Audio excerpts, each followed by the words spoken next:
जस्तो कि अहिले पनि पशुपतिनाथमा त्यहाँ वर्षैपछि बुद्धको चाहिँ त्यो मुकुट पुज्ने चलन छ है। पुरातात्विक हिसाबले हेर्ने हो भने पनि त्यो बुद्धको मूर्तिहरू थिए, बुद्धको एउटा चाहिँ बिहार थियो भन्ने कुरा चाहिँ इतिहासमा कतै भेटिन्छ। कमल थापाको पुर्खा त अहिले पनि देहरादुन भन्ने ठाउँमा बसोबास गर्छन्, ती मगर नै भएर बाँचेका छन् है। कमल थापाका जसो गरेर उप्रेनी भइहाल्यो। अहिलेको यो स्वतन्त्रता त्यो गणतन्त्र लोकतन्त्रले दिएको राजतन्त्र आउँदैन।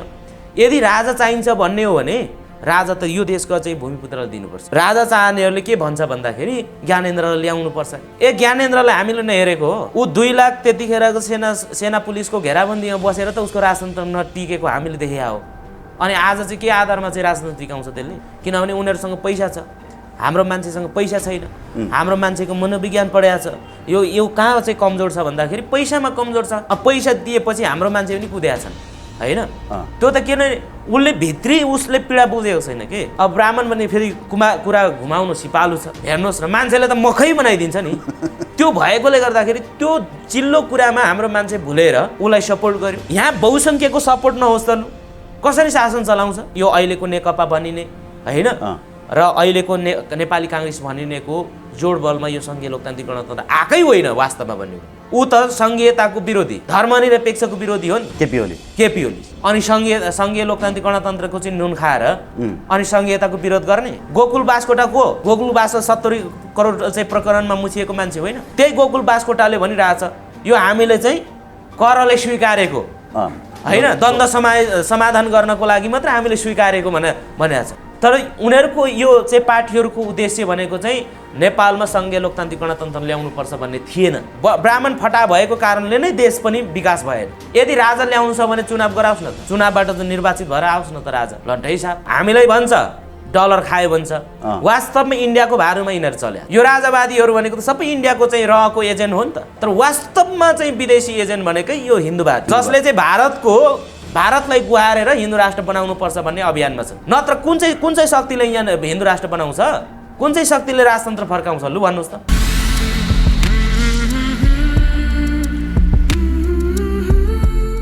दर्शकबिन नमस्कार। हामीसँग यति बेला समसामयिक विषयवस्तुमा कुराकानी गर्नको लागि MNO-गोपाल गुरुङका केन्द्रीय सदस्य जीवन मङ्गोलजी हाम्रो साथमा हुनुहुन्छ। विशेष गरी पछिल्लो समय देखिएका राजनीतिक विषयवस्तुहरू र सामाजिक विषयवस्तु पनि समेट्ने प्रयास गर्दैछौँ। जीवनजी, यहाँलाई स्वागत छ PNB-खबर.com। धन्यवाद। आराम हुनुहुन्छ जीवन सर? आरामै भन्नु पर्यो। अब तिहारको शुभकामना भनौँ भने तपाईँहरू यो हिन्दूहरूको चाडलाई चाहिँ मान्नु हुँदैन होइन? होइन, ठिक छ। अब शुभकामना दिँदा केही फरक पर्दैन। ओके, तपाईँ लगायत तपाईँको सम्पूर्ण परिवारलाई हाम्रो मिडियाको तर्फबाट एकदमै धेरै शुभ दीपावलीको मङ्गलमय शुभकामना दिन चाहन्छौँ। यति बेला नेकपाभित्रको विवाद एकदमै सतहमा आएको छ। यो विवादलाई तपाईँ एउटा राजनीतिक अभियानकर्ता भएको हिसाबले पनि नजिकबाट हेरिरहनु भएको होला। के लाग्छ, यो देशले अब नयाँ राजनीतिक धार अथवा नयाँ दिशातर्फ जान खोजेको हो? यो नेकपा विवाद अब टुङ्गिन्छ? मलाई यस्तो लाग्छ कि अहिले जो नेकपामा विवाद छ, हजुर, यो विवाद भनेको यो पदको विवाद हो, अरू केही पनि होइन। देशलाई समृद्धि बनाउनुपर्छ, देशलाई विकास गर्नुपर्छ, देशलाई नेतृत्व गर्नुपर्छ भन्ने विवाद होइन। यो खालि के हो त भन्ने कुर्सीको विवाद हो। 2007 सालदेखि यता हेर्ने हो भने त्यहाँ झगडा गर्दै आलो पालो गर्दै चाहिँ कहिले चाहिँ दाल मार्का कसले बाजी मार्ने, कहिले चाहिँ ओली मार्का कसले चाहिँ बाजी मार्ने होइन। यो यति मात्र भइरहेको छ। त्यस कारणले गर्दाखेरि यो जो कि अहिले नेकपामा भएको जुन विवाद छ, यो विवाद भनेको विगतमा पनि चलेको, भोलि पनि चल्छ। किनभने जबसम्म चाहिँ यो ब्राह्मणवादी चिन्तन बोक्ने सत्तामा बस्छन् तबसम्म यो विवाद रहिरहन्छ। भनेपछि यो विवाद यतिकै टुङ्गिएर जान्छ? यसले कुनै अनि यो विवाद होइन, यो विवाद होइन, यसलाई विवाद भनिँदैन। यो विवाद नभएर यो चाहिँ के हो भने यो आलो पालो सत्ता चलाउनु पर्छ भन्ने मान्यता राख्दछ। लेनदेनको विषयवस्तु मात्र नमिलेको हो भन्नुहुन्छ? हो, त्यही हो। ओके, योभन्दा अगाडि हामीले जसपाका केन्द्रीय सदस्य अङ्काजी शेर्पासँग कुराकानी गर्दाखेरि उहाँले के भन्नुभयो भने पशुपति चाहिँ हिन्दू धर्महरूको तीर्थस्थल थिएन, यो चाहिँ बौद्ध धर्मावलम्बीहरूको तीर्थस्थल थियो। यसलाई चाहिँ हिन्दूहरूले अतिक्रमण गरेर यसलाई आफ्नो तीर्थस्थल बनाए भन्नुभएको छ होइन? यो विषयमा तपाईँले अध्ययन गर्नुभएको छ कि छैन? त्यस विषयमा मैले पनि केही अध्ययनहरू गर्दाखेरि त्यो देखिएको छ। जस्तो कि अहिले पनि पशुपतिनाथमा त्यहाँ वर्षैपछि बुद्धको चाहिँ त्यो मुकुट पुज्ने चलन छ होइन। र अर्को कुरा के छ भन्दाखेरि त्यो पशुपतिनाथमा पहिला चाहिँ बुद्धको मूर्तिहरू प्रशस्त थिए, तर त्यो मूर्तिहरूलाई चाहिँ बेपत्ता बनाइयो। अब त्यहाँ चाहिँ पुरातात्विक हिसाबले हेर्ने हो भने पनि त्यहाँ बुद्धको मूर्ति थियो र पहिला बुद्धको त्रैलोकेश्वरको मूर्ति थियो भन्ने भनाइ छ। किनभने डाक्टर डिराइटले यो कुरालाई चाहिँ उल्लेख गर्नुभएको छ होइन, जो चाहिँ 1876सम्म चाहिँ नेपालमा एउटा रेसिडेन्सको रूपमा रहेका थिए। उहाँले त्यो समयमा चाहिँ त्यहाँ बुद्धको मूर्ति के अरे मूर्तिहरूलाई चाहिँ त्यहाँको त्रैलोकेश्वरीको मूर्तिहरूलाई चाहिँ भत्काएर त्यहाँ चाहिँ शिवलिङ्ग राखियो भनेर त त्यहाँ स्पष्ट लेखिएको छ होइन। र अन्य विभिन्न चाहिँ त्यो सम्बन्धीको खोजकर्ताहरूले पनि त्यो बताएका छन्। र अहिले पनि वास्तवमा हेर्ने हो भने त्यहाँका पुरातात्विक हिसाबले हेर्ने हो भने पनि त्यो बुद्धको मूर्तिहरू थिए, बुद्धको एउटा चाहिँ विहार थियो भन्ने कुरा चाहिँ इतिहासमा कतै भेटिन्छ। त्यति मात्र होइन, पशुपतिकै मात्र कुरा होइन, आजको भीमसेन स्तम्भ भनिएको ठाउँमा पहिला बुद्ध विहार थिए होइन। आजको जति पनि बहालहरू छ नि होइन, 100 कतिवटा बहालहरू छन्, तीमध्येमा ती बहालहरूमा सबै टोटली बुद्धकै चाहिँ विहारहरू थियो भनिन्छ। र आजको सिंहदरबार एरियामा पनि बुद्धको विहार थियो भनेर चाहिँ भनिन्छ होइन। सिंहदरबार एरिया त्यही बुद्धको विहारहरूलाई त्यहाँ भत्काएर त्यसलाई चाहिँ नष्ट गरेर सिंहदरबार निर्माण गरियो भन्ने पनि छ होइन। र कैयौँ त्यस्ता खालका अब बुद्धको विहारहरूलाई गुम्बाहरूलाई भत्काएर त हिन्दू मन्दिर बनाएको त हाम्रै आँखा छ नि। जस्तो पश्चिम नेपालमा मुस्ताङ जिल्लाको चाहिँ मुक्तिनाथ भन्छ। त्यो मुक्तिनाथ पहिला चाहिँ बुद्धको चाहिँ गुम्बा हो। अहिले त्यहाँ त के अरे चाहिँ त्यसलाई मन्दिर बनाइयो। मनोकामना पनि कुनै समयमा त्यही थियो, त्यसलाई पनि मन्दिर बनाइयो होइन। अब खोटाङ जिल्लामा पनि चाहिँ बुद्धकै त्यहाँ थियो, तालुक महारातिका हलेसी महादेव बनाइएको छ, विभिन्न छ होइन। त्यहाँ चाहिँ अब त्यति मात्र होइन, किराँतको पनि थियो भनिन्छ। तर त्यसलाई चाहिँ के गरियो भन्दाखेरि हिन्दूकरण गरियो भन्ने कुरा त इतिहासमा छ होइन, त्यो नभएको होइन। त्यो कुराहरू खोज्यो भने पाइन्छ, मजाले पाइन्छ, त्यो रिसर्च गर्दाखेरि भेटिन्छन् पनि। जस्तो इतिहासै पनि गलत तरिकाले लेखिएको छ भनेर केही व्यक्तिहरूसँग मेरो भर्खरै भेटघाट हुँदाखेरि उहाँहरूले भन्नुभएको छ। जस्तो भीमसेन थापा होइन, अरू पनि थुप्रै व्यक्तिहरू हुनुहुन्छ, उहाँहरूकोलाई चाहिँ क्षेत्री बनाइयो जबकि उहाँहरू चाहिँ मङ्गोल वर्णभित्रका हुनुहुन्थ्यो भन्ने कुराहरू पनि आछ। तपाईँहरूले त्यो इतिहासबारे चाहिँ रिसर्च गर्नुभएको छ कि छैन? जस्तो मणिमुकुन्द सेन भन्छ नि, अहिले बुटलदेखि अलिकति माथि त्यो उसमा उहाँको प्रतिमा पनि छ, सेनवंशीय राजा सेनवंशी भन्छ। तर मगर समुदायले मणिमुकुन्द सेन भनेको हाम्रो पुर्खा हो भन्छ होइन, त्यो त इतिहासै छ त्यसको। अर्को कुरा भीमसेन थापाको कुरा आयो। भीमसेन थापा वास्तवमा भन्ने हो भने जो कि भीमसेन थापा जस्तो वारियर एउटा चाहिँ लडाकु त छैन होइन। तर भीमसेन थापालाई चाहिँ जो आजको थापा भनिएको छ, थापा क्षेत्रीहरू होइन, क्षेत्री थापा भनिएको छ नि, यो सबै जात बढुवा हो के। यो जो आज ब्राह्मणबाट खसेर क्षेत्रीय भएको होइन, तलैबाट जात बढाएको छ। त्यो जात बढुवा जस्तो एउटा पुस्तक मैले पढेको थिएँ, त्यो एउटा जात सम्बन्धीकै पुस्तक। त्यो पुस्तक अहिले पुरै लोप गरिएको छ। त्यो पुस्तक कहीँ पनि मैले फेला पार्न सकेन। त्यो मसँग थियो, तर मेरो ब्याग नै हराएको कारणले गर्दा त्यो पुस्तक पनि हरायो कि। नाम थाहा छ पुस्तकको? त्यो पुस्तकको मैले याद भएन क्या। तर त्यो पुस्तकमा धेरै त्यस्तो कुराका जात प्रथाको बारेमा चाहिँ व्यापक विश्लेषण गरिएको। राणाहरूको समयमा, शाहहरूको समयमा कसरी जात घटाइन्थ्यो, कसरी बढाइन्थ्यो होइन। जस्तो आजको चाहिँ सन्दर्भमा भन्नुपर्दाखेरि सूर्यबहादुर थापाका पुर्खाहरू मगर थिए। अनि चाहिँ आजको सन्दर्भमा भन्नुपर्दाखेरि चाहिँ के भन्छ, कमल थापाका पुर्खाहरू चाहिँ मगर थिए। कमल थापाको पुर्खा त अहिले पनि देहरादुन भन्ने ठाउँमा बसोबास गर्छन्, ती मगर नै भएर बाँचेका छन् है। कमल थापाका भनेपछि आज जति पनि लडाकु तरिकाले अलिकति चाहिँ डर नमान्ने ती समुदाय भनेको के हो त भन्दा तलबाटै माथि जात बढुवा भएर चाहिँ गएको छन् कतिपय र कतिपय माथिबाट नि खसे होइन। तर धेरैभन्दा क्षेत्री समुदायको जनसङ्ख्या किन लार्जेस्ट भयो भन्दाखेरि आज त्यो तलबाट बढेको पनि थपिएर गएकोले गर्दाखेरि सबैभन्दा धेरै मगर गुरुङबाट माथि बढुवा भएकाहरू चाहिँ जात बढुवाहरू चाहिँ के भएको छ भने उनीहरू चाहिँ थापा छेत्री भयो, लामिछाने भए होइन, बुढाथोकी भए होइन, कार्की भए, यो विभिन्न बस्न्यात छ होइन, बिष्ट छ। अब मुस्ताङको राजा भनेको चाहिँ पहिला के जति बिष्ट थियो नि, बिष्टहरू नै हुन्छ, तर ऊ मगर हो, बिष्ट मगर, तर उसलाई ऊ बिष्ट मगर हो। तर उसलाई चाहिँ बिष्ट भनेपछि इतिहासले भोलि के भन्छ भन्दाखेरि त्यो त बिष्ट भने त्यो क्षेत्रीय भन्ने बनाइदिन्छ होइन। तर वास्तवमा के छ भन्दाखेरि नेपालको जति पनि चाहिँ भीमसेन थापा लगायतका भक्ति थापाहरू छ नि, हजुर, यी सबै जति लडाकु छन्, यी लडाकुहरू भनेको त्यो जिन त्यो ब्राह्मण समुदायमा पाउँदैन कि, त्यो जिन भनेको त्यो मङ्गोल समुदायमा पाउँछ। किनभने मङ्गोलहरूमा स्पेसल राई, लिम्बू, मगर, गुरुङहरू यो चारवटा त मार्सल रेस भनेर चिनिन्छ विश्वमा लडाकु होइन। त यी जिन चाहिँ त्यसमा भेटिन्छ। आज कमल थापा हेर्नुहोस् न, कमल थापालाई राम्रोसँगले तपाईँले निहालेर हेर्नु हो भने ऊ बाहुन के अरे छेत्री जस्तै देखिँदैन। उसको भाइ चाहिँ सुनिल थापा होइन, फिल्म खेल्छ, राते काइला भन्छ नि होइन, सुनिल थापा होइन, सुनिल थापा त्यो सुनिल थापा छ नि, त्यो सुनिल थापा पनि त्यो रियल होइन क्या, त्यो जिन के छ भन्दाखेरि उसमा पनि जिन मिसिएको छ, त्यो ब्लड मिसिएको छ, त्यो क्रस हो। सुनिल दाइ अलि बेसी मङ्गोलियन देखिनुहुन्छ हाम्रो थापा भन्दा, किनभने त्यो के अरे गणेश थापा छ नि, गणेश थापाहरू भए उनीहरू एउटै एउटै देखिन्छ कि।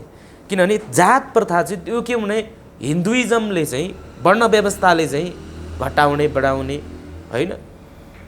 अब खसहरूलाई जनै लगाइदिएको इतिहास पनि रहेछ होइन। त्यो बारेमा चाहिँ अहिले मैले जस्तो आज बिहान है तपाईँको सामाजिक सञ्जाल हेर्दाखेरि चाहिँ खसहरू भनेको आर्यहरू नै हुन्, खसहरू चाहिँ यति बेला विवाद के छ भने खसहरू चाहिँ मष्टपूजक हौँ अथवा हामी पनि यही देशको भूमिपुत्र हौँ, यही देशमै जन्मेका हौँ भन्ने खालको एउटा उनीहरूले दाबी पनि गरिरहेका छन्। हामी चाहिँ आर्य बाहुनहरू होइनौँ, त्यो जातिभित्र पर्दैनौँ भनेको थियो। तपाईँले सेयर गर्नुभएको त्यो न्युजमा चाहिँ खसहरू र आर्यहरू एउटै प्रजातिका हुन्, तर दलितहरू चाहिँ खसहरू होइनन् अथवा आर्य वर्णका होइनन् भनेर तपाईँले सेयर गर्नुभएको छ, त्यसमा सत्यता छ? केही आंशिक सत्यता हो होइन। अब जस्तो कि के अरे खसहरू रियल आर्य हुन् भन्नलाई चाहिँ त्यति उपयुक्त देखिँदैन। किनभने खसहरूको चाहिँ अहिले मोडल हेर्ने हो भने अहिले कर्णालीका विशेष गरेर अब पूर्वतिरको त सबै क्रसिङ भइसक्यो होइन। अब बाहुन जस्तै देखिने खसहरू छन् त्यहाँ, के अरे चाहिँ छेत्री छन्। कर्णालीका खसहरूको रीति संस्कृतिहरू त तपाईँको इन्डियाका खसहरूसँग मिल्दै मिल्दैन नि, इन्डियाका त्यही त म त्यही कुरा गर्दैछु। कर्णालीको खसको कुरा गर्ने हो भने अहिलेको सन्दर्भमा पनि त्यहाँ चाहिँ उनीहरूले प्रयोग गर्ने जति पनि उनीहरूले चाहिँ चलाइआएका चाहिँ संस्कारहरूलाई हेर्ने र अहिले पनि त्यहाँ कतिपय कर्णालीमा चाहिँ जाँड रक्सी खाने छन् होइन। जाँड रक्सी खाने भने त यहाँ त मतवाली हो, यो राई, लिम्बू, मगर, कामी, सार्की, दमाईले मात्र खाने हो भन्ने छ नि त। तर त्यो मान्यता भन्दा त्यो मान्यतामा जाने हो भने त अब खसहरू पनि त यहाँ त मत पिउँछन् होइन, र उनीहरूको संस्कृतिमा त्यो छ भनिसकेपछि र यो चाहिँ वैदिक सभ्यतासँग त्यति मिल्दो छैन।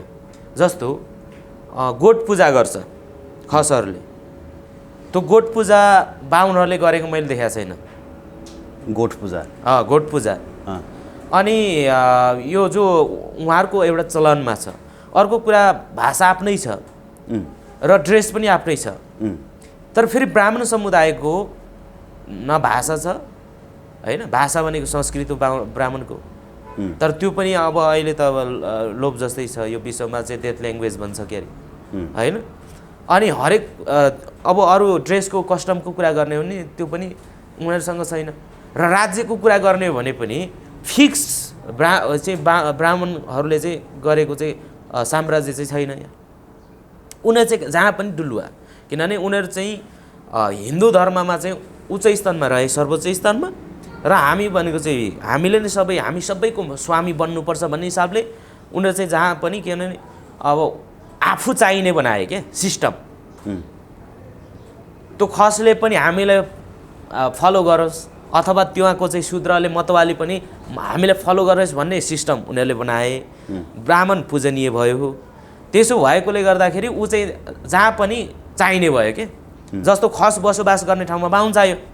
हाम्रो गाउँमा जम्मा एक घर ब्राह्मण छ होइन, अधिकारी बाहुन। अब त्यो गाउँभरिका खसहरूले अब राईहरूले कतिपय राईहरू पनि उसलाई पूजा गर्न बोलाउँछन्, रुद्री पाठ पढाउन, चण्डी पाठ पढाउन है। त्यो पहिला पढाउँथ्यो धेरै जस्तो, अहिले त धेरै छोडिसक्यो, आफ्नै पढाउँछ। अनि खसहरूले अनिवार्य श्राद्ध गर्नु पर्यो। श्राद्ध गर्नको लागि त कि कोसी कटेर जानु पर्यो कि अर्को कति डाँडा काटेर जानु पर्यो। त्यसो भएकोले गर्दाखेरि खसहरूले चाहिँ अब एउटा चाहिँ ब्राह्मण चाहिन्छ भन्ने हिसाबले अब ब्राह्मण राखे। अब ती ब्राह्मणका चाहिँ सात दाजुभाइ छोरा जन्मिए। अब कोही पण्डित भए उता बनारसतिर गएर, कोही चाहिँ जजमान गरे त्यहीँ गाउँमा बस्ने भए, कोही चाहिँ टिचर छन्। यसरी चाहिँ त्यहाँ राखिएको छ कि। भन्नुको मतलब किन उसको संरचनामा चाहिँ उसले ढालिसकेपछि खसहरूलाई हिन्दूकरण गरे हो, खसहरूलाई जनाइ भिडायो होइन। तर नस्लको हिसाबले अब के भन्छ, जुन नस्लको कुरा आयो, नस्लको हिसाबले त अहिले पनि अब त्यसको एक्ज्याक्टली यो हो भन्नको लागि डिएनए गर्न जरुरी छ। जस्तो इन्डियामा डिएनए भयो, जस्तो त्यहाँका चाहिँ इन्डियाको हकमा भन्ने हो भने चाहिँ ब्राह्मण, क्षेत्रीय र वैश्य भनेको चाहिँ एउटै नस्ल हो भनेर चाहिँ त्यहाँ डिएनएले प्रमाणित गरिदियो। माइकल वामसदको, अमेरिकाको माइकल वामसद र इन्डियाकै चाहिँ आन्ध्र युनिभर्सिटीका एन्थ्रोपोलोजी विभागका त्यहाँका विद्यार्थीहरूले चाहिँ रिसर्च गरे अनुसार चाहिँ त्यो देखियो। अनि पछिल्लो समयमा एउटा चाहिँ ब्राह्मणों की मातृभूमि युरेसिया भन्ने पुस्तक लेखिएको छ।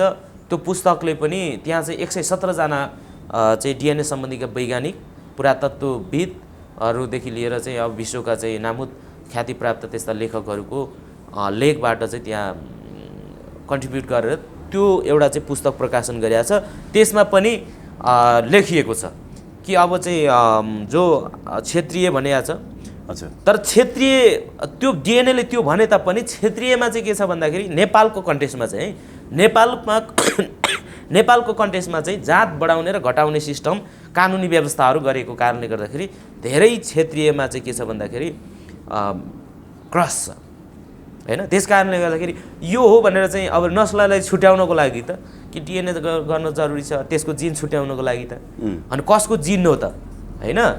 तर एउटा चाहिँ जस्तो डाक्टर सुरेन्द्र केसी हैन चाहिँ ब्राह्मण समाजका चाहिँ नारायण अधिकारी लगायतका चाहिँ केही विद्वानहरूले लेखेको पुस्तक अनुसार हेर्ने हो भने नस्ल चाहिँ एउटै हो, आएको ककसियसबाट नै हो।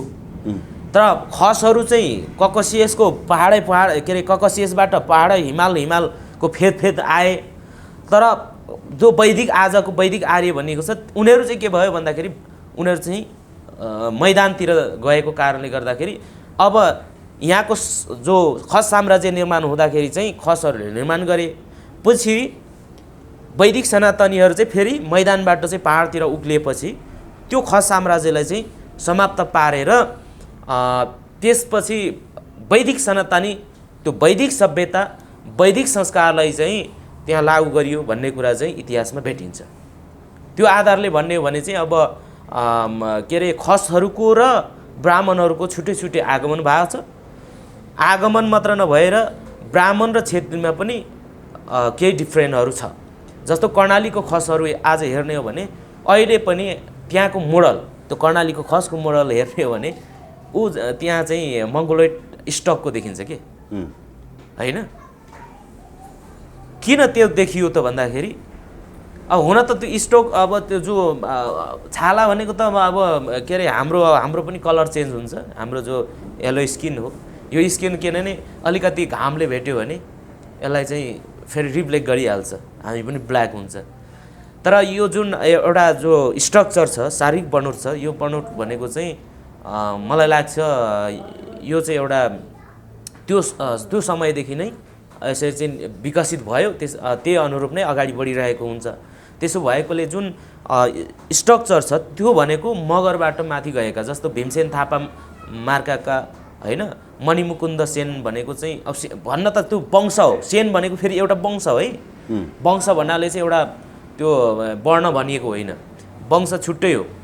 पहिला पहिला सेनवंशी होइन, यस्ता चाहिँ सूर्यवंशी भन्ने चलन थियो होइन। त्यो भनेको मगरमा पनि भयो होला, कुनै समुदायमा पनि भयो होला, त धेरै अगाडिको कुरा होइन। त्यसो भएकोले गर्दाखेरि धेरै यहाँ चाहिँ जात बढुवा विकसित के अरे जात घटुवा र जात बढुवा सिस्टमहरू भएको कारणले गर्दाखेरि यो चाहिँ अब खसको जुन एउटा विषयमा चाहिँ हामीले जुन कुरा भेट्यौँ र त्यो कुराहरू हामीले बोलिरहेको खासमा। ओके, अब राज्यसँग तपाईँहरूको असन्तुष्टि थियो होइन, तपाईँहरूले त्यसलाई हामी पोलिटिकल्ली अगाडि आउँछौँ, यसमा चाहिँ हामी राज्यसँग चाहिँ हाम्रो अधिकारको लागि हाम्रो हक अधिकारको लागि चाहिँ हामी राज्यसँग लड्छौँ भनेर तपाईँहरू अगाडि लागिरहनु भएको छ होइन। तर यति बेला त यो गणतन्त्रको उपलब्धिले थोरै भए पनि अधिकारको सुनिश्चितता गरेको थियो, तर यो गणतन्त्र नै धरापमा पर्यो भन्छन् नि। होइन, यो धरापमा परेको भन्दा पनि धरापमा जबरजस्ती पार्न खोजिएको होइन। यो गणतन्त्र भनेको चाहिँ गणतन्त्रलाई चाहिँ अपव्याख्या गर्न खोजिया हो होइन।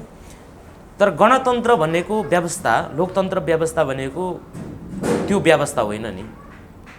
जुन जस्तो राजतन्त्र भन्छ नि, राजतन्त्र चाहियो भन्छ।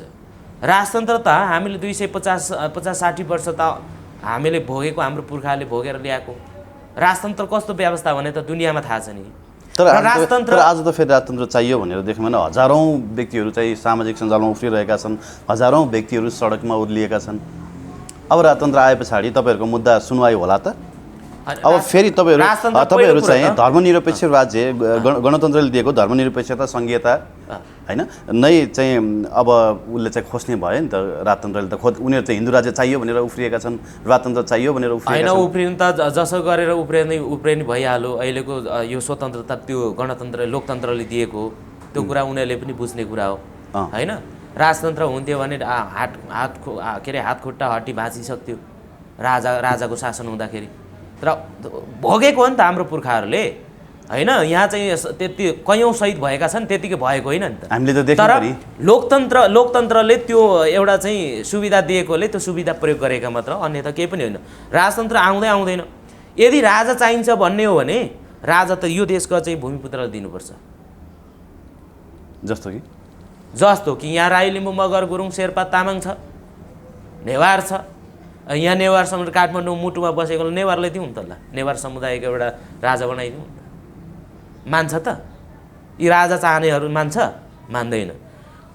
राजा चाहनेहरूले के भन्छ भन्दाखेरि ज्ञानेन्द्रलाई ल्याउनु पर्छ अरे। ज्ञानेन्द्रलाई हामीले नै हेरेको हो। ऊ 2 लाख त्यतिखेरको सेना पुलिसको घेराबन्दीमा बसेर त उसको राजतन्त्र नटिकेको हामीले देखिया हो। अनि आज चाहिँ के आधारमा चाहिँ राजतन्त्र टिकाउँछ त्यसले? अनि ज्ञानेन्द्रलाई फेरि सत्तामा बैठाउनु भनेको त यो देशलाई फेरि चाहिँ त्यही अस्थिरता पैदा गर्नु। केही ब्राह्मणहरूले चाहिँ यहाँ गद्दार गर्यो भनेर त्यसको फाइदा उठाउन खोजे मात्र हो होइन। तर वास्तवमा नेपालमा राजतन्त्र चाहिएको होइन। र यो जो आजको यो जो ज्ञानेन्द्र छ नि, यिनीहरू भनेको त अराष्ट्रिय हो नि त। कसरी? किनभने यिनीहरू साम्राज्यवादी हो। साम्राज्यवादी किन भनिदिउँ? किनभने यिनीहरू राजस्थानबाट आएको। आजको ज्ञानेन्द्रको पुर्खाहरू भनेको चाहिँ के अरे सब राजस्थानबाट, मेवाडबाट आएका हुन्। त्यसको इतिहास छ, त्यहाँबाट आएका हुन्। त्यसो भएकोले गर्दाखेरि यिनीहरू राष्ट्रवादी हुँदैनन्, यिनीहरू साम्राज्यवादी हुन्। उनीहरूको मकसद भनेकै साम्राज्यवाद फैलाउनु नेपालमा। त्यो त उनीहरूले पुरा गरिसकेका छ। नेपाललाई एकपटक हिन्दू राष्ट्र पनि घोषणा गरेका छ। जस्तो कि जस्तो जापानमा किन राजा टिक्यो भन्ने कुरा आउला, थाइल्यान्डमा किन राजा टिक्यो भन्ने आउला। किनभने त्यसको जापानको राजा र त्यहाँको उसको जनता प्रजा के छ, एउटै नस्लको छ। त्यही भएर त्यहाँ राजा टिक्यो। राजा के अरे राजा राष्ट्रवादी भयो, राजा चाहिँ देशप्रेमी भयो। जापानमा सम्राट छ, त्यहाँ पनि जापानका चाहिँ के छ, उसको प्रजाहरू पनि के छ, जापानिज छन्, राजा पनि जापानिज छ। तर यहाँको चाहिँ के भयो भन्दाखेरि यहाँका भूमिपुत्रहरू चाहिँ अब यहाँका भूमिपुत्रहरू यहाँ चाहिँ मङ्गोलोइड छन्, मूलवासीहरू छन्, उत्पीडित समाज छ। त्यो उत्पीडित समाज र त्यसको नस्लै मिल्दैन, नस्ल पनि मिल्दैन, वर्ण पनि मिल्दैन, धर्म पनि नमिल्ने भएकोले गर्दाखेरि यो अराष्ट्रिय हो, साम्राज्यवादी हो। यो कुरा त पहिला गोपाल गुरुङले 55 सालमै भन्नुभएको हो। गोपाल गुरुङले त त्यति बेला राजा वीरेन्द्रले हिन्दू राष्ट्र कायम गर्न लाग्दाखेरि पनि उहाँले सुझाव दिएको हो नि। यदि राष्ट्रवादी हुन्थ्यो भने त त्यो सुझाव सुन्थ्यो होला नि त। त्यो राष्ट्रवादी थिएन र नै सुझाव लिए होइन। त्यसो भएकोले गर्दाखेरि राजा यहाँ हामीलाई आवश्यक छैन। यहाँका उत्पीडितहरूको के अरे माग भनेको राजा होइन, लोकतन्त्र सङ्घीय लोकतान्त्रिक गणतन्त्र नै हो होइन। अब अहिले समस्या कहाँ आयो भने तपाईँहरू हामी 80% मूलवासी मङ्गोल वर्णका छौँ यहाँ, अथवा भनौँ त्यसमा दलितहरूलाई समेत मिलाएर होइन, जो दलित भनिएका छन् उनीहरूलाई समेत मिलाएर हामी 80% चाहिँ जनताहरू हामी आदिवासी मूलवासी छौँ, मङ्गोलहरू छौँ भन्नुहुन्छ होइन। तर आज राजतन्त्रको पक्षमा चाहिँ हजारौँ युवाहरू सडकमा उत्रिएका छन्, तपाईँहरूकै वर्णकै व्यक्तिहरू पनि त्यहाँ समावेश भएका छन् नि, उनीहरू पनि राजतन्त्रको पक्षमा चाहियो होइन। बिचरा अब भाडाको सिपाही त बन्नु पर्यो नि। हाम्रो पुर्खाहरूले पनि भाडाको सिपाही बनेका हुन्। आज हाम्रो केही मान्छेहरू नबुझेर भाडाको सिपाही बनाएको छ, पैसाको लागि हो कि, किनभने उनीहरूसँग पैसा छ, हाम्रो मान्छेसँग पैसा छैन। हाम्रो मान्छेको मनोविज्ञान पढाएको छ। यो कहाँ चाहिँ कमजोर छ भन्दाखेरि पैसामा कमजोर छ। अब पैसा दिएपछि हाम्रो मान्छे पनि कुदेका छन् होइन। त्यो त किन उसले भित्री उसले पीडा बुझेको छैन कि, उसले समस्या बुझेको छैन। यो देशको समस्या के हो भन्ने कुरा उसलाई थाहा छैन। नभएपछि यो स्वाभाविक रूपमा चाहिँ हाम्रो मान्छेले प्रयोग गर्छ। हाम्रै मान्छेले प्रयोग गरेर त आज सत्ता चलाएको हो नि, नत्र भने कुन तागतले सत्ता चलाउँछ ल बताइदिनुहोस् त मलाई, कुन ताकतले चलाउँछ? जम्मा नेपालमा चाहिँ अहिले 2078 को जनगणना अनुसार हेर्ने हो भने पनि, के अरे 68 को जनगणना अनुसार हेर्ने हो भने पनि नेपालमा जम्मा ब्राह्मणको जनसङ्ख्या भनेको कति हो? 12% हो। 12%ले चाहिँ शासन देशको सारा शासन प्रशासन ऊ गरेको छ। त्यो कुन ताकतले गरे हो त? ऊ ज्ञानी भएर, ऊ विद्वान भएर, ऊ चाहिँ सबै सर्वज्ञानी भएर, अरू चाहिँ अनपढ गँवार भएर त होइन नि। तर यो के हो भने यहाँका बहुसङ्ख्यक मूलवासी मङ्गोल आम नागरिकहरूको चाहिँ एउटा अज्ञानताको प्रकाष्ठ। किनभने ब्राह्मण भने चाहिँ सबै जान्ने हो भन्ने उसको एउटा मनोविज्ञान छ। त्यो मनोविज्ञानको आधारमा अब ब्राह्मण भने फेरि कुरा घुमाउनु सिपालु छ। हेर्नुहोस् न, मान्छेले त मखै बनाइदिन्छ नि। त्यो भएकोले गर्दाखेरि त्यो चिल्लो कुरामा हाम्रो मान्छे भुलेर उसलाई सपोर्ट गर्यो। यहाँ बहुसङ्ख्यको सपोर्ट नहोस् त लु कसरी शासन चलाउँछ? 12% का चाहिँ सबै प्रधानमन्त्री पनि उसकै हुने, राष्ट्रपति पनि उसकै हुने। यहाँ चाहिँ 17% को छेत्रीको त छैन, भाग छैन, अरूको त के कुरा गर्ने भनेपछि ऊ सबै सर्व भएर बसिया छ। त्यसको मतलब के हो त भन्दाखेरि त्यो त हाम्रो एउटा चाहिँ भोटको कारणले, हाम्रै मूलवासीहरूले चाहिँ सहयोग गरेको कारणले हो नि त। आजसम्म त सहयोग गरेर ल्याएको छ होइन। हुन पनि यो देशलाई चाहिँ सहेर बसे, के अरे चाहिँ यो चाहिँ मिलेर बस्यो भन्छ नि, मिलेर त होइन, हाम्रो मान्छेले सहिरहेको छ। सहनशीलताको पनि मिलेर होइन, सहेर बसेको छ। किन? पीडा त छ, भतभती पोलेको छ, तर बाहिर उकाल्न सक्दैन। अघि मलाई एकजनाले फोन गर्नुभयो, हेर्नुहोस् तपाईँहरूले बोलेको त सही हो, हामीले एकदम त्यो स्ट्रङ प्लेटफर्म पाएनौँ, अब कुरा गर्न म मात्र बोले पनि सम्भव छैन, तर जे होस् राम्रो आयो भनेर चाहिँ उहाँले भन्नु। त पीडा त रहेछ नि त। पीडा भएकोले गर्दाखेरि मलाई फोन गरेर बिचरा उसको पीडा सुनायो भनेपछि आम नागरिकहरू नेपालका चाहिँ उत्पीडित समुदायहरू के छ, पीडामा छन्, छटपटिरहेका छन्। तर पनि के भने अब ब्राह्मणले त बिचरा उसको पीडा बोलिदिँदैन होइन। उसले त कसरी हुन्छ त्यो कुरा पीडालाई बोल्दैन। कता उहाँ विकासका राम्रा चिल्ला कुरा गरेर हाम्रो मान्छेले चिप्ल्याएको हो।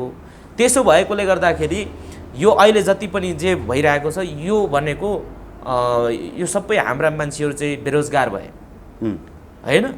अब एउटा के छ भन्दाखेरि गाउँघरमा म हिँड्दाखेरि धेरै मान्छेको चाहिँ कुरा सुने, मङ्गोलमा लाग्यो भने त फेरि यता चाहिँ पुलिसले हान्दिएला होइन, यस्तो कुरा गरेपछि त अर्कोले के अरे चाहिँ हाम्रो त यहाँ त ऊ नातो के भन्छ अब भोलिदेखि त आते जातै बन्द हुन्छ होला। ए बाबा, अधिकार माग्ने कुरा पनि भनेपछि तपाईँहरूलाई मङ्गोलहरूकै पनि साथ छैन? होइन, साथ छैन भनेको होइन, त्यो प्रकारको चाहिँ एउटा मानसिकता बसेको छ के। त्यही भएर अब ऊ राज्यबाट दमन हुन्छ भनेर चाहिँ उहाँहरू मौन बस्नु, राज्यबाट दमन हुन्छ भन्ने डर भयो। तर आज त बोल्न पाइरहनु भएको छ नि त, तपाईँ बोलिरहनु भएको छ हो। अब आउँदैछ नि त, खुलेर बोलिरहनु भएको छ। आज त्यही बोलिरहेको छु र त आउँदैछ नि त। हिजो गोपाल गुरुङ एक्लै थिए, किनभने त्यसको त्यो एक्लो बुढोकोमा किन जाने त भन्ने भयो। अब अहिलेको यङ जेनेरेसन आउँदाखेरि आइसकेपछि होइन, अब धेरै मान्छेहरू चाहिँ आइरहेको छ। अमेरिकाबाट उहाँ चाहिँ के अरे शरणार्थी भएर चाहिँ जीवन बिताइरहेकाहरूले हामीलाई फोन गरिराख्नु भएको छ होइन। हामी नेपालकै हो तर आज यसरी शरणार्थी भएर चाहिँ हामी जीवन जिउनु बाध्य भएका छौँ, यो हाम्रो रहर होइन भनिरहेछ होइन। बिचरा एउटा मान्छेलाई चाहिँ आफै सोचौँ न, तपाईँ एकछिनको लागि म शरणार्थी भएँ भने त्यो मलाई थाहा हुन्छ कि त्यसको पीडा होइन। आज त्यस्तो पीडित भएर चाहिँ संसारमा छरिरहेको छ होइन। तर उनीहरूले के उनीहरूले आफूले त्यो कुरा अभिव्यक्त मात्र गर्न नसकेको हो, त्यसको रिप्रेजेन्ट चाहिँ हामीले गरेका हौँ होइन। त्यो अब किनभने हिजो चाहिँ अब के थियो भन्दाखेरि अब यसरी चाहिँ खरो प्रखर रूपमा चाहिँ बोल्न सक्ने स्थिति पनि थिएन होला सायद त्यो समयमा। बोलिहाले पनि अब चाहिँ एक दुईजनाले बोल्थ्यो, त्यसको पछाडि लाग्दाखेरि दुःख पाइने, आर्थिक अवस्था पनि नाजुक, हरेक कुराले चाहिँ आर्थिक रूपमा, भौतिक रूपमा, नैतिक रूपमा हरेक कुरामा हाम्रो मान्छे चाहिँ तल दबिएर बसेको कारणले गर्दाखेरि यो कुरा त अगाडि आउन सकेन। अब हेर्नुहोस् न, धार्मिक रूपमा तपाईँहरूमाथि अतिक्रमण भयो भनेर तपाईँहरू बारम्बार भनिरहनु भएको छैन, तर धर्मनिरपेक्षतामाथि, संहितामाथि बहस हुनुपर्छ भनेर त सत्तापक्षकै नेताहरूले बोल्न थालिसक्नु भयो होइन। भनौँ अझै नेपाली काङ्ग्रेसले त योलाई इस्यु नै बनाएको छ होइन। एउटा कुरा के याद गर्नुहोस् भने नेपालमा आम यहाँका चाहिँ उत्पीडित समुदाय, तराईका तराईवासीहरू भए, पहाडका चाहिँ पहाडवासीहरू भए, अथवा यहाँका आदिवासी जनजाति भनिएका, दलित भनिएका, यहाँका मुस्लिम भनिएका, यहाँका चाहिँ जति पनि चाहिँ जो समाजमा या राज्यबाट बहिष्करण पारिएका समुदायहरूको एउटा जोड बलले यो सङ्घीय लोकतान्त्रिक गणतन्त्र घोषणा गर्नु परेको र यसमा विश्वको चाहिँ साथ थियो, सपोर्ट थियो।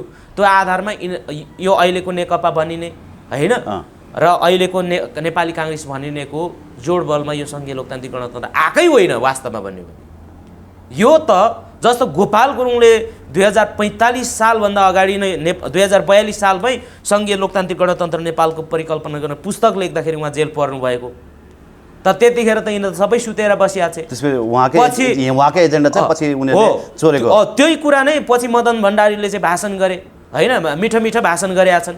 तर केपी ओलीको समयसम्म आउँदाखेरि तपाईँले हेर्नु होला केपी ओलीले के भाषण गरे। मदन भण्डारीले गोपाल गुरुङकै एजेन्डा चोरेको हो त होइन, चोरेको भन्न त होइन, तर सपोर्ट आयो नि त।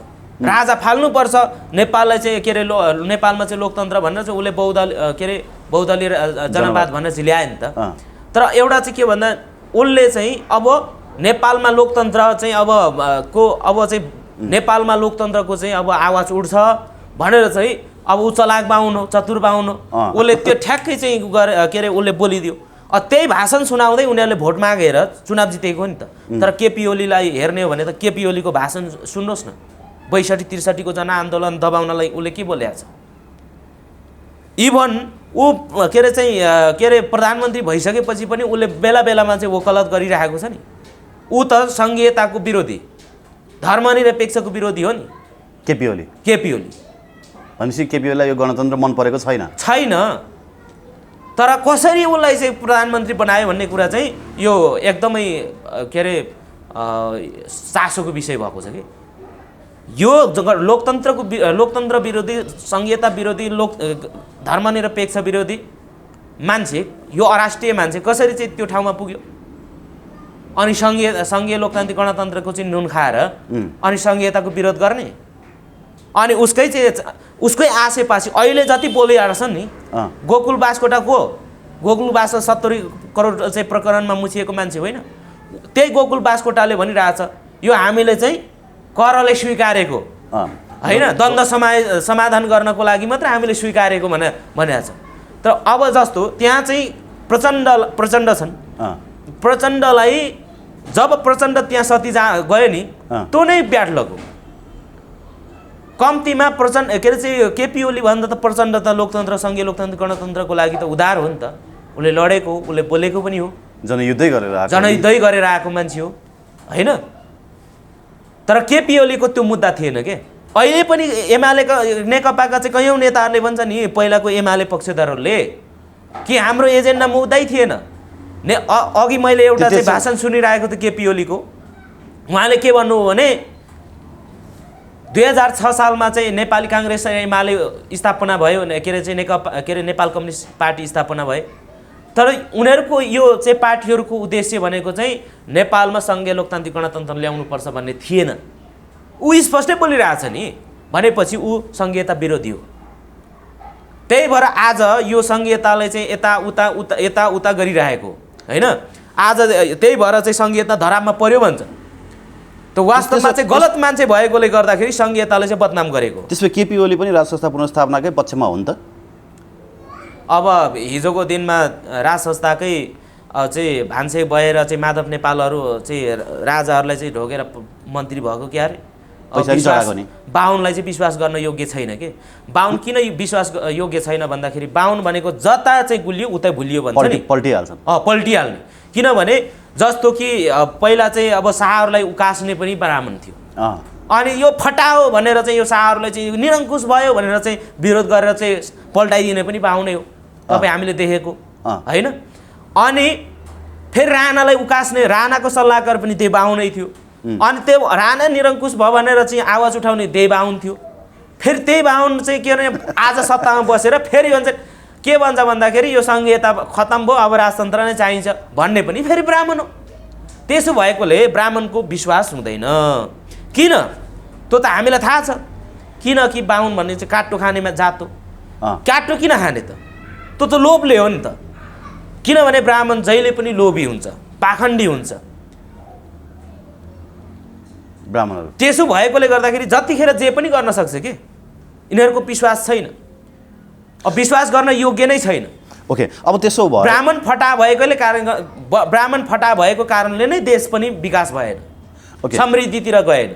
ओके, अब त्यसो हो भने विभिन्न आज सङ्घ संस्थाहरू, बुद्धिजीवीहरू होइन, विश्लेषकहरू चाहिँ मोर्चाबन्दी नै गरेर मङ्सिर 20 गते काठमाडौँमा हामी तेस्रो जनआन्दोलन गर्छौँ, त्यहाँबाट नै ओली सरकार ढाल्छौँ, यो गणतन्त्र ढाल्छौँ, हामी राज संस्था पुनर्स्थापनाको लागि अब हामी लड्छौँ, सडकबाट हामी यो गणतन्त्र हटाउँछौँ भनेर उनीहरूले मोर्चाबन्दी गरेका छन् होइन। तपाईँहरू त्यसको विरोधमा बोल्नुहुन्छ कि बोल्नु न? तपाईँहरूको अधिकार त राजतन्त्र आएपछि सुनिश्चित हुने त देखिँदैन। तपाईँहरू लड्नुहुन्छ, प्रतिकार गर्नुहुन्छ? हामी लड्छौँ, हामी प्रतिकार गर्छौँ, त्यसको लागि हामी पनि त तयार छौँ नि। हामी पनि के दही जमाएर बस्ने कुरा त आएन होइन। राजतन्त्रवादीहरू कति छन् त? बहुसङ्ख्यकले यो संविधान चाहिँ के अरे पारित गरेर आएको होइन त? हो कि होइन? हो। बहुसङ्ख्यक नेपालीले चाहिँ सङ्घीय लोकतान्त्रिक गणतन्त्रको के अरे यो चुनावमा चाहिँ सहभागी भएर आएको। यदि राजा ल्याउनु छ भने चुनाव गराओस् न त, चुनावबाट त निर्वाचित भएर आओस् न त राजा, लन्ठै साहब। उसलाई त्यो अधिकार छ त, ऊ नागरिक भएको हैसियतले ऊ चुनाव लडेर आउनु पाउँदैन र? किन राजा चाहियो? त्यो निरङ्कुश राजा हामीलाई किन चाहियो? इन्डियाबाट भारू ल्याएर हामीलाई भन्छ डलर खायो भन्छ, वास्तवमा इन्डियाको भारूमा यिनीहरू चल्या छ राजावादीहरू। यो राजावादीहरू भनेको त सबै इन्डियाको चाहिँ रहको एजेन्ट हो नि त। किन राजावादीहरू? तपाईँलाई थाहा छ नि, इन्डियाको 2073 सालमा इन्डियाको चाहिँ अहिले मुख्यमन्त्री आदित्यनाथ योगी छ नि, त्यो मान्छे नेपालमा आएर यही काठमाडौँ मुटुमा आएर उसले भाषण गर्यो, नेपाल हिन्दू राष्ट्र भएन, यो चाहिँ धर्मनिरपेक्ष खारेज भएन र हिन्दू राष्ट्र घोषणा भएन भने भाला र तरवार लिएर चाहिँ हिन्दूहरू निस्किनेछन् हिन्दू राष्ट्र घोषणा गर्न। इन्डियाको एउटा चाहिँ मान्छे आएर, एउटा जोगी आएर त्यसरी भाषण गर्छ। अनि अर्कोले भन्छ श्रीनिवास आचार्यले इटहरीमा आन्दोलन गर्छ त्यसको लगत्तै, अनि उसले भन्छ नेपालमा हिन्दू राष्ट्र कायम भएन भने रगतको खोलो बग्छ। तँ के भनेको? हाम्रो मान्छे त्यहाँ हेरेर बस्यो, उनीहरूले भाषण गरेर चाहिँ गए। ताली नि बजाए, उनीहरूलाई त ताली पिटेर पड्काएर पठाए। ताली नि बजाए होला कतिले? हो, ताली त अवश्य पड्कायो नि। उसले कति उत्तेजना सिर्जना गर्यो। मङ्गोल नेसनल अर्गनाइजेसन आर्मी भनेर पर्चा बाँड्ने त्यही ड्याङका मुलाहरू हुन् न, उनीहरू त हो। अनि मङ्गोलियन अनुहारकोले चाहिँ मेरो छातीमा गोली हान्ने पनि त्यही श्रीनिवास होइन। त्यति मात्र होइन, त्यहाँका जति पनि धार्मिक गुरुहरू आउँछन् यहाँ भाषण गर्छन्, त्यसको युट्युबमा मैले खोजेर हेर्दाखेरि थुप्रोले भाषण गरेका छन् होइन। उनीहरूले केही पनि नहुने।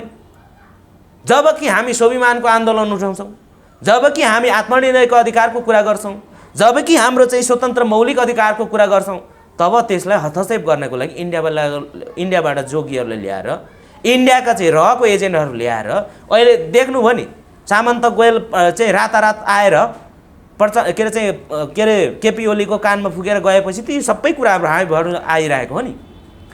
अनि त्यसकै एजेन्ट गर्ने कनेक्सन छ, मतलब यो राजावादीहरू उर्लिनुमा रहको प्रमुख आएर बालोटा कनेक्सन छ। किन छैन? त्यही योजनामा आएको। नेपाललाई भारतको दबाब के छ भने स्पष्ट हामीले बुझ्नुपर्छ भारतको दबाब के छ भने नेपाललाई हिन्दू राष्ट्र बनाउनुपर्छ भन्ने हो। जबकि यसको पनि बडो महत्त्वपूर्ण रहस्य छ। जस्तो इन्डियामा जब 1948 मा भारत ब्रिटिसबाट स्वतन्त्र भयो, त्यसपछि त्यहाँ संविधान कसले बनायो? डाक्टर भीमराव अम्बेडकरले। भीमराव अम्बेडकरले के भनेका थिए भने हिन्दूलाई चाहिँ सदा समकालीन बनाउनुपर्छ। त्यो कुरा त 1926 देखिको लडाइँ हो अम्बेडकरको, होइन? हिन्दूहरूले चाहिँ के अरे पानी छुन, के अरे हिन्दू दलितहरूले चाहिँ पानी छुन नपाउने, होइन? मनुस्मृति नै दहन गरे 25 डिसेम्बरमा, होइन? त्यो प्रत्येक दिन मनुस्मृति दहन दिवस मनाउँछ इन्डियामा। अनि चाहिँ पछि गएर उहाँले चाहिँ के भन्नुभएको थियो 1936 मा सायद जस्तो लाग्छ, 1936 को एउटा भाषणमा भन्नुभएको छ, म हिन्दू धर्म हिन्दूमा जन्मिए तर म हिन्दू भएर मर्ने छैन। त्यो सङ्घर्षलाई 1950 सम्ममा आइपुग्दाखेरि एउटा चाहिँ बिल खडा गर्यो, हिन्दू बिल। त्यो बिललाई खारेज गर्यो त्यहाँका हिन्दूवादीहरूले, त्यहाँका काङ्ग्रेस, अब हिन्दूप्रति बढी आस्थावान भएकोले काङ्ग्रेसले त्यो खारेज गरिदियो त्यो बिल, त्यहाँका चाहिँ बहुसङ्ख्यकले। अम्बेडकर अल्पमतमा पर्यो, अम्बेडकरको कुरा सुनेन। नसुनेपछि त्यो किनभने हिन्दू धर्मलाई सदा समकालीन बनाउनुपर्छ भन्ने मुद्दा ओझेल पर्यो। त्यसपछि अम्बेडकरले बौद्ध धर्म अङ्गीकार गर्दै एकै दिनमा 8 लाख के अरे चाहिँ आफ्नो अनुयायीहरूलाई चाहिँ बुद्धिस्ट धर्ममा चाहिँ प्रवेश गरेर धर्म परिवर्तन गरे। आत्मसम्मानको लागि धर्म परिवर्तन भनेर उनले नाराका साथ र पुस्तकै लेखेका छन् त्यो विषयमा। किन त्यो भयो सबै भन्दाखेरि भारतलाई चाहिँ जसरी पनि हिन्दू राष्ट्र बनाउनुपर्छ भन्ने अभियानमा थियो। तर अम्बेडकरको कुरालाई जब बुझ्दै गए नि 1975 मा मलाई लाग्छ त्यो संविधान संशोधन भएपछि भारत सदा सर्वकालीनको लागि के भयो? धर्मनिरपेक्ष राष्ट्र बन्ने चाहिँ घोषणा गरियो, के अरे चाहिँ प्रिम्बलमै लेखियो माथि नै। त्यसपछि 1995 मा एउटा त्यहाँ मुद्दा चल्यो। मुद्दा चलिसकेर 1995 मा एउटा त्यहाँ चाहिँ के अरे सर्वोच्च त्यहाँको सुप्रिम कोर्टले एउटा फैसला यस्तो फैसला गर्यो, हिन्दुइजम इज नट रिलिजन भनेर चाहिँ फैसला गर्यो। हिन्दू धर्म होइन, एउटा चाहिँ यो राजनीतिक दर्शन हो, यो बात हो भनेर चाहिँ त्यहाँ चाहिँ फैसला गरिसकेपछि त्यहाँबाट चाहिँ हिन्दूहरूले जो हिन्दुस्तानलाई चाहिँ हिन्दू राष्ट्र बनाउन नसकेपछि उनीहरूको अन्तिम उपाय भनेको नेपाललाई हिन्दू राष्ट्रलाई जसरी भए पनि कायम गर्नुपर्छ भन्ने हो। त्यो कसरी हुन्छ? अस्थिरता पैदा गर्ने, अनि राजालाई घरि प्रयोग गर्ने, घरि चाहिँ यहाँका चाहिँ ब्राह्मण नायिकेलाई प्रयोग गरेर चाहिँ जसरी भने नेपाललाई चाहिँ हिन्दू राष्ट्र बनाउनुपर्छ भन्ने अभियानमा भारत छ। त्यो चलखेलमा त्यो अहिले जो आयो नि सामन्त गोयल, त्यो सामन्त गोयलले पनि सायद त्यही एउटा चाहिँ योजनामा आएका हुनुपर्छ। जस्तो यसभन्दा अगाडि 2072 सालमा संविधान जारी हुने बेलामा पनि अहिलेका भारतीय विदेश मन्त्री एस जयशङ्कर आएर नेपालमा धर्नै दिएका थिए। त्यति बेला पनि यही धर्मनिरपेक्षतालाई चाहिँ कायम नगर भनेर प्रेसर दिएको हुनुपर्छ। त्यसो भए त्यही हो, त्यही प्रेसर संविधान बन्दा ताका पनि त त्यही प्रेसर भएर त संविधानको चाहिँ व्याख्या अपव्याख्या गरियो त। सनातनदेखि चल्दै आएको भनेर चाहिँ व्याख्या गरियो नि त त्यहाँ, त्यो त अभिव्याख्या भयो। धर्मनिरपेक्षको त काहीँ संसारमा त्यस्तो व्याख्या हुँदैन। धर्मनिरपेक्ष भनेको त त्यसको चाहिँ जुन त्यो सिद्धान्तको एउटा जो जन्मदाता हो उसले त के भन्यो भने त्यो त राज्यको धर्म हुनु हुँदैन भन्ने हिसाबले चाहिँ त्यो आएको हो। भनेपछि अब सनातनदेखि चल्दै आएको भनेपछि त त्यो त हिन्दू धर्म नै हो भनेर चाहिँ स्पष्ट लेखिएको छ, होइन र? त्यसो भएकोले गर्दाखेरि यिनीहरू भने के भने हुन चाहिँ यहाँ विदेशी अब के अरे यहाँ चाहिँ लोकतन्त्रको कुरा गर्नेहरूलाई चाहिँ विदेशी एजेन्ट भन्छ, तर वास्तवमा चाहिँ विदेशी एजेन्ट भनेकै यो हिन्दूवादी हो, जसले चाहिँ भारतलाई गुहारेर हिन्दू राष्ट्र बनाउनु पर्छ भन्ने अभियानमा छ। नत्र कुन चाहिँ शक्तिले यहाँ हिन्दू राष्ट्र बनाउँछ? कुन चाहिँ शक्तिले राजतन्त्र फर्काउँछ? लु भन्नुहोस् त। आम जनतालाई चाहिएको छैन। आम जनतालाई चाहिएकै छैन। यदि तपाईँलाई चाहिएको छ भने मलाई भनिदिनुहोस्। तपाईँलाई पनि चाहिँदैन होला जस्तो लाग्छ मलाई। चाहिँदैन। हामी त तपाईँ एउटा चाहिँ स्वतन्त्र एउटा पत्रकार हो, पत्रकारलाई चाहिएको छैन, अब केही झोलेहरूलाई चाहिएको होला भनेपछि यहाँ आम नागरिकलाई चाहिँ यहाँ बहुसङ्ख्यकलाई त चाहिएको छैन नि। त्यो विदेशमा बस्ने चाहिँ 30 लाख के अरे 60 लाख यहाँका नेपालीहरूलाई त राजतन्त्र चाहिन्छ भनेको छैन। तर यहाँ जोगी भारतको जोगीहरूलाई भारतबाट बिहारबाट मान्छे किनेर ल्याएर मान्छे बुरुक उफारेर हुन्छ।